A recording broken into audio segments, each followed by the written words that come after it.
pledged to defence cooperation.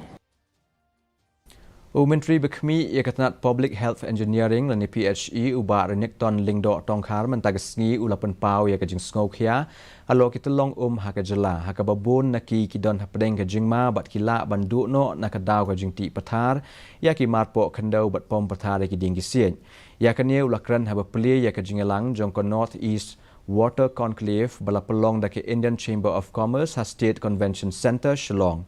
Ubak tongkar uloong babon kita long bala pentrai na katanat PHE kila haban pensangi no na Kadaw bakini kita long kila rangat no.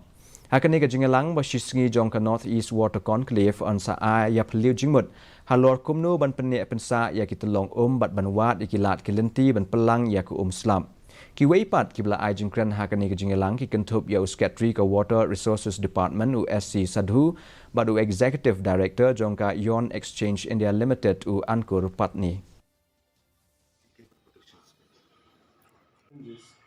Which purpose we need to protect the catchment areas. That is the need of the hour as of now.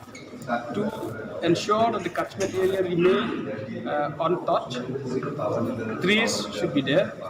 So we need to do tree plantation to all the catchment areas in the state of Meghalaya, and we need also to take to protect, to do even up to the to declare that the catchment areas should not be utilized for any other activities except tree planting.